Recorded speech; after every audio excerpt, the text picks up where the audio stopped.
Hello dear students, welcome back to our channel science meter 10th। कैसे हैं आप सभी? तो जिनको नहीं पता है उन्हें मैं बता दूं, जो नए बच्चे इस चैनल के साथ जुड़े हैं, कि हम हर साल एक ऐसा क्वेश्चन पेपर लेके आते हैं जिसमें से मैक्सिमम क्वेश्चंस आपके एक्चुअल बोर्ड एग्जाम में आते हैं। और वही इस साल के लिए भी हम एक क्वेश्चन पेपर ले आए हैं और उसी की डिस्कशन यहाँ पे चल रही है। तो जल्दी से जुड़ जाइए, पॉज कीजिए स्क्रीन को एंड पहले खुद सॉल्व कीजिए। हमने 25th क्वेश्चन का ए पार्ट किया था, लेकिन 25th क्वेश्चन में हमें एक और चॉइस में भी क्वेश्चन करना है। तो चलिए इसका सोल्यूशन देखते हैं, लेकिन उससे पहले आप खुद सॉल्व कीजिए। तो जिन जिन बच्चों ने ये पेपर अच्छी तरीके से सॉल्व कर लिया उनका बेनिफिट हो जाएगा, और जिनका नहीं हुआ फिर बाद में वो रिग्रेट करेंगे, लॉस हो जाएगा उनका। वो कहेंगे सर ये तो सेम क्वेश्चंस हमारे बोर्ड में आए थे लेकिन हमने किया ही नहीं, ये वीडियोस देखी ही नहीं। ठीक है। और जिन जिन को इनकी पीडीएफ का डाउट है, don't worry, I will provide you the PDF at the end of the entire solutions जब इस चैनल पे अपलोड हो जाएंगे। ठीक है। तो चलिए शुरू करते हैं, लेकिन स्टार्ट करने से पहले request you to please like, share and subscribe to this channel, ताकि आपकी एक भी इंपॉर्टेंट वीडियो ना मिस हो जाए।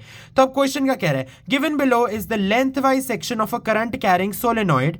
This cross indicates current going into the page and dot indicates current emerging out of the page. आप यहाँ पे देख सकते हो, यहाँ पे क्रॉस का मतलब है करंट अंदर जा रहे हैं into the page, और डॉट का मतलब है current is coming out of the page. यानी अगर आप यहाँ पे थोड़ा सा इसको विजुअलाइज करके देखो, यहाँ से करंट बाहर निकल रहा है और यहाँ से अंदर जा रहा है। समझ रहे हो? यानी कुछ इस तरीके से हो रहा है। यानी अगर हम इस एंड से देखेंगे, ठीक है, ए वाले एंड से देखो, ये एक एंटी क्लॉकवाइज मोशन बनेगा। आप ध्यान से देखो, दिस इज एंटी क्लॉकवाइज। अगर आप इस डायरेक्शन में, अगर आप अपनी आईज को यहां से देखोगे ना, तो आपको यहां पे एक ऐसे एंटी क्लॉकवाइज एक मोशन दिखेगा। ठीक है। और अगर मैं बी पार्ट की बात करूं तो ऑब्वियसली इस साइड से देखोगे तो आपको यहां पे क्लॉकवाइज दिखेगा, ऐसे क्लॉकवाइज दिखेगा। Am I correct? तो जी ए पार्ट उसने पूछा विच एंड ए और B behaves as the north pole. देखो अब नॉर्थ पोल को ना डिसाइड करने का एक बहुत अच्छा तरीका होता है। वैसे तो ये जुगाड़ है, लेकिन उसने रीजन भी पूछा है, तो रीजन वाला मैं प्रॉपर बताता हूं। बट अगर सिर्फ नॉर्थ पोल कौन सी है वो पूछा होता तो हमने पढ़ा है ये एन का एक जनरली हम एक ट्रिक से याद करते हैं कि यदि एंटी क्लॉकवाइज हो तो वो हमेशा नॉर्थ पोल होता है, और साउथ पोल अगर हमें क्लॉकवाइज दिया हो तो वो हमेशा साउथ पोल एंड होता है वो। तो यानी यहाँ पे एंटी क्लॉकवाइज हो तो डेफिनेटली ए वाला हमारा नॉर्थ पोल है, ये हमें पता लग गया। लेकिन हमें प्रॉपर रीजन से अगर आपको समझना है तो reason is right hand thumb rule. आप ध्यान से देखिए, आप अपनी जो फिंगर्स हैं इनको इस साइड कर्ल करेंगे तो आपका जो थंब है वो इस डायरेक्शन में आएगा, इस डायरेक्शन में। ठीक है।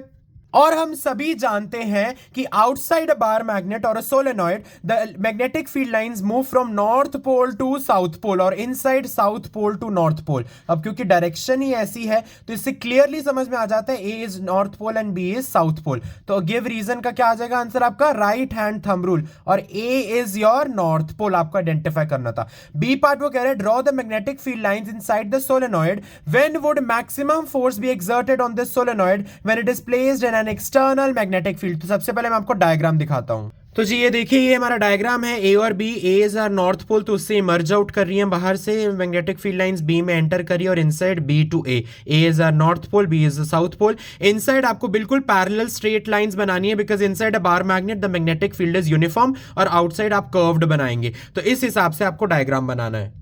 और साथ में उसने ये भी पूछा मैक्सिमम फोर्स कब लगेगा? जब करंट और मैग्नेटिक फील्ड की डायरेक्शन आपस में परपेंडिकुलर होगी, या आप ये भी लिख सकते हो दोनों के बीच में एंगल कितना होगा? 90 डिग्रीज। तो आपको फुल मार्क्स मिल जाएंगे। चलिए नेक्स्ट क्वेश्चन की ओर बढ़ते हैं। सो यहाँ पे 26th क्वेश्चन हमें कह रहा है state any one consequence of elimination of decomposers from earth. यानी अगर डीकंपोजर्स अर्थ से एलिमिनेट हो गए तो उसका कॉन्सिक्वेंस मतलब रिजल्ट क्या होगा? तो बच्चों एक सिंपल वन लाइनर आंसर में आपने मेंशन करना है, no recycling of nutrients will take place. Nutrient recycle नहीं होंगे। या आप एक और भी रीजन ये दे सकते हो, accumulation of dead remains in the environment. इनमें से कोई भी एक रीजन लिख दोगे तो आपको आंसर फुल मार्क्स मिलेंगे। चलिए बी पार्ट क्या कह रहे हैं, what are the steps involved in the formation of ozone layer. तो मैं आपको बता दूं, दो स्टेप्स होते हैं। ठीक है। अगर आप इंग्लिश में लिखना चाहे तो आप ये लिख सकते हो, the higher energy UV radiation split apart some molecular oxygen that is O2 into free oxygen atoms. ठीक है, O वाले atoms, and these atoms then combine with the molecular oxygen to form ozone. या फिर आप chemical equations की form में भी इसकी फॉर्मेशन को एक्सप्लेन कर सकते हो। कैसे? पहला स्टेप होगा O2 under the effect of UV radiation किसमें स्प्लिट हो जाएगा? ऑक्सीजन एटम्स में, और फिर एक ऑक्सीजन एटम O2 मॉलिक्यूल के साथ कंबाइन करके एक ट्राई एटॉमिक मॉलिक्यूल बना देगा, दैट इज ओजोन, और इसको हम क्या कहते हैं, ओजोन। ठीक है, तो हाफ मार्क आपकी इसका हो जाएगा, हाफ मार्क आपका इस स्टेप का हो जाएगा। क्या बात समझ में आई? साथ ही वो हमसे ये भी पूछ रहा है, mention the step taken by UNEP to limit the damage to ozone layer. तो कौन सा स्टेप उसने लिया था?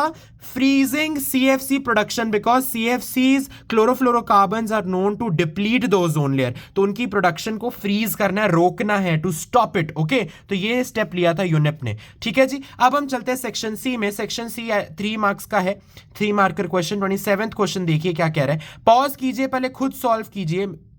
तो चलिए पढ़ते हैं क्वेश्चन क्या कह रहा है। A student collected 5 different metals comprising of iron, magnesium, aluminium, zinc and sodium.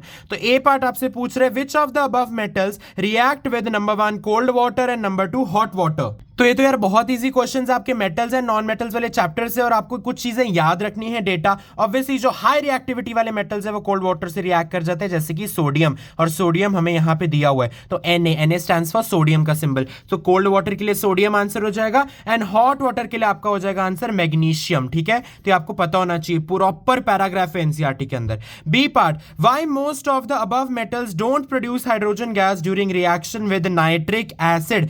क्यों most of the above given metals नहीं रिएक्ट करते, मतलब रिएक्ट करते लेकिन रिएक्ट करते टाइम नाइट्रिक एसिड के साथ वो हाइड्रोजन गैस लिबरेट नहीं करते? तो सिंपल सा आप आंसर देंगे, it is because HNO3 that is called the nitric acid is a strong oxidising agent. It oxidises the H2 that is the hydrogen produced, hydrogen produce होती है लेकिन उसे ऑक्सीडाइज कर देता है ये HNO3 वाला नाइट्रिक एसिड टू वाटर। ठीक है, H2 gets converted to water and itself it gets reduced to any of the nitrogen oxides, N2O बन जाता है, NO बन जाता है, NO2 बन जाता है। बात समझ में आई?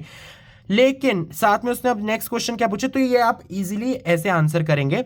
और which of the above metal does produce hydrogen gas. Nitric acid के साथ रिएक्ट करते टाइम कौन से मेटल्स हाइड्रोजन गैस प्रोड्यूस करते हैं? So the answer is magnesium and manganese. ये 2 मेटल्स होते हैं, लेकिन ऊपर हमें सिर्फ मैग्नीशियम गिवन है, तो आप मैग्नीशियम लिखोगे। यही 2 मेटल्स होते हैं, magnesium and manganese. They react with very dilute HNO3 to evolve hydrogen gas. क्या बात समझ में आई?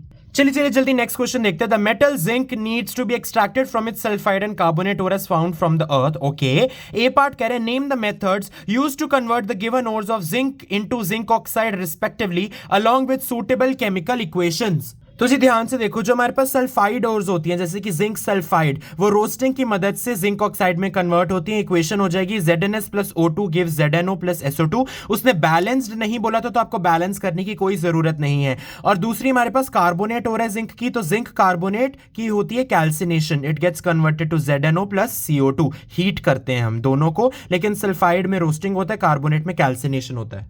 तो इसमें आपको मेथड का नाम भी बताना था, साथ में केमिकल इक्वेशंस भी, जैसे मैंने आपको भी शो किया। बी पार्ट कह रहा है, how can impure zinc metal B obtained further from zinc oxide. मतलब वो कह रहे हैं अभी हमें जो ZnO मिला उससे जिंक कैसे मिलेगा। बहुत इजी है, you have to use a suitable reducing agent such as carbon. क्या बात समझ में आई? एक रिड्यूसिंग एजेंट यूज करो। और फाइनली सी पार्ट वो कह रहे हैं, during the electrolytic refining of the impure zinc metal what is taken as the cathode. Cathode को क्या लिया जाता है? तो ये तो यार आपको ध्यान से पढ़ना है, इलेक्ट्रोलिटिक रिफाइनिंग का प्रोसेस।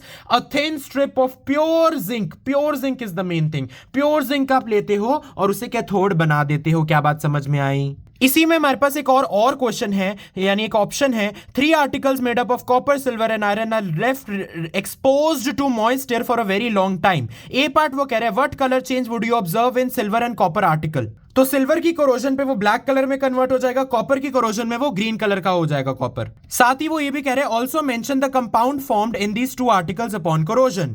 तो जी सिल्वर की कोरोजन पे सिल्वर सल्फाइड बनता है और कॉपर की कोरोजन पे कॉपर कार्बोनेट बनता है, तो आपको ये मेंशन करना है। चलिए अब देखते हैं बी पार्ट। बी पार्ट क्या कह रहा है वो हमें, the galvanized iron article is protected against rusting even if the zinc coating is broken. Why? ऐसा क्यों होता है कि even though the zinc coating gets broken फिर भी galvanized article is protected. Okay, so simple सा आंसर इसका यह है कि जिंक आयरन से ज्यादा रिएक्टिव होता है, इसलिए वो अगेन एंड अगेन ऑक्सीडाइज होता रहता है और एक जिंक ऑक्साइड की लेयर बनती चली जाती है, इसलिए ऑलवेज प्रोटेक्शन इज इंश्योर्ड। ठीक है, क्यों? अगेन रिपीट, इजिली वो अगेन एंड अगेन ऑक्सीडाइज होता चला जाता है because zinc is more reactive than iron, इसलिए वो वापस बनता रहता है, वो कोटिंग बनती रहती है, बनती रहती है, बनती रहती है। ओके, एंड सी पार्ट वो कह रहे हैं name the alloy that is formed when copper is mixed with zinc. Very easy answer, रट्टा ही है, इट इज ब्रास। तो ब्रास आप लिखेंगे, आपको फुल मार्क्स मिल जाएंगे। ठीक है, तो अब मिलूंगा मैं आपको नेक्स्ट वीडियो में, हम 29th क्वेश्चन के साथ कंटिन्यू करेंगे। लेकिन अभी तक भी आपने चैनल को सब्सक्राइब नहीं किया तो किसकी वेट करो, जल्दी से कर दो ताकि ये क्वेश्चन पेपर आपका मिस ना हो जाए। और इसमें से सच्ची मैं बता रहा हूं, I will also provide you the proof, एक बार आपका एग्जाम हो जाए कि कितने क्वेश्चन इनमें से आए हैं। ठीक है जी, तो all the very best. I know you all are going to rock in the board exams. Take care.